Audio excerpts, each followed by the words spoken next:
Vous savez, la véritable intelligence, elle ne se mesure pas vraiment avec des notes ou des diplômes. Non.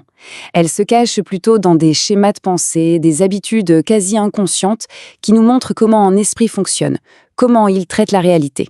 C'est exactement l'idée qu'on va décoder ensemble aujourd'hui. On va explorer 10 comportements qui peuvent paraître un peu étranges, mais qui sont en fait des marqueurs d'une intelligence particulièrement aiguisée. Ce sont en quelque sorte des signatures cognitives qui distinguent les esprits exceptionnels.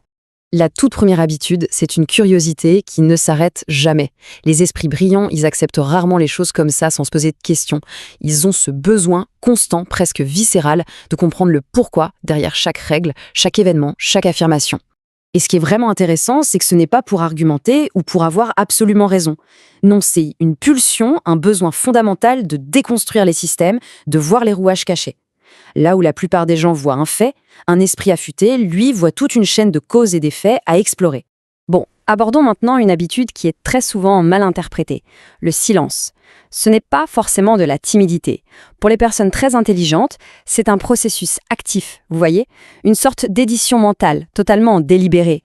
Le pouvoir de ce silence, il est énorme. Il ne s'agit pas de ne rien avoir à dire, bien au contraire. Il s'agit d'attendre le moment parfait, celui où les mots auront un impact maximal. Et c'est comme ça d'ailleurs que se créent des connexions vraiment profondes, parce que les gens en face se sentent écoutés, pas seulement entendus. La troisième habitude, elle, nous révèle un cerveau qui est un peu comme un chasseur naturel de motifs. C'est cette capacité à voir des connexions là où les autres ne voient que du chaos ou de simples coïncidences. Le point crucial ici, c'est que ce n'est pas de la magie, c'est une sensibilité hyper développée aux structures. Cette pensée systémique, elle permet de faire des ponts entre des idées de domaines qui n'ont a priori rien à voir. Et souvent, ça permet de prédire des résultats avec une précision assez bluffante, juste en comprenant comment les pièces du puzzle s'assemblent. Cette pensée systémique, elle nous amène tout droit à la quatrième habitude, penser en couches. C'est un peu comme jouer une partie d'échecs mental, mais en anticipant plusieurs coups à l'avance. Chaque scénario possible est exploré, chaque petite faille est identifiée. C'est une compétence vraiment avancée d'auto-analyse. Au lieu de juste ressentir une émotion, l'esprit va analyser pourquoi cette émotion est là. Et c'est ça qui fait toute la différence entre une réflexion profonde et le fait de juste ruminer ses angoisses. La cinquième habitude, elle, change complètement notre façon de voir la lecture. L'objectif, ce n'est pas de dévorer des tonnes de livres. Non, c'est d'en extraire des cadres de pensée, des modèles mentaux qu'on peut appliquer dans plein de situations différentes. C'est une approche incroyablement efficace en fait. Plutôt que de se remplir la mémoire de faits qui seront peut-être obsolètes demain, il s'agit de se construire une sorte de boîte à outils mentale. Cette lecture qui va piocher partout, de la psycho à la physique, c'est un entraînement pour le cerveau. On l'habitue à innover en connectant des concepts inattendus. Alors celle-ci, la sixième, elle va un peu à contre-courant de notre monde, toujours hyper connecté, toujours bruyant. Alors que beaucoup de gens ont peur du silence, l'esprit intelligent, lui, le recherche activement. C'est une condition nécessaire pour qu'il fonctionne à son plein potentiel. Le point essentiel à comprendre, c'est que ce n'est pas du tout un comportement antisocial. C'est une nécessité, c'est fonctionnel. Le silence, c'est cet espace où les données sont traitées, où le chaos s'organise et où, soudain, les idées les plus claires émergent. C'est un vrai signe de force intérieure. On passe maintenant à l'une des habitudes les plus difficiles et sans doute l'une des plus rares.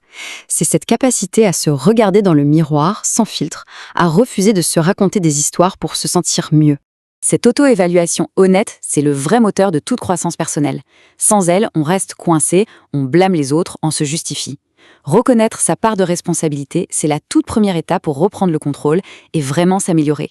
La huitième habitude, elle peut parfois ressembler à une petite obsession pour les détails. C'est cette pulsion, presque instinctive, de vouloir réparer ce qui n'est pas efficace, de résoudre des problèmes que personne d'autre n'a remarqués ou demandé de régler. Pour ce type d'esprit, ce n'est pas du tout une corvée, c'est un jeu, un vrai terrain de jeu cognitif. C'est ce besoin de rendre les systèmes plus fluides, plus logiques. C'est la pensée divergente en pleine action, celle qui met un coup de pied dans le fameux « on a toujours fait comme ça ». Tenez, voilà une approche de la productivité qui est radicalement différente. Au lieu de gérer les heures qui passent sur une horloge, l'accent est mis sur la gestion des ressources du cerveau, l'énergie mentale. Et ça mène à un travail beaucoup plus efficace. On aligne les tâches complexes sur les moments où on est au top de sa clarté mentale et les périodes de baisse d'énergie sont utilisées pour des choses plus légères ou créatives. En bref, c'est travailler avec son cerveau et non pas contre lui. Et nous voilà à la toute dernière habitude. C'est peut-être la plus subtile et en même temps la plus puissante. C'est vraiment celle qui fait la différence entre le génie théorique et le leadership dans le monde réel. C'est le point de rencontre parfait entre l'intelligence pure et l'intelligence émotionnelle. La vraie brillance, ce n'est pas d'éblouir les autres avec son savoir, mais c'est de le rendre accessible, d'élever la compréhension de tout le monde. C'est là que l'intelligence se transforme en influence et même en sagesse. Donc en résumé, le message principal, c'est que l'intelligence, ce n'est pas une simple accumulation de connaissances.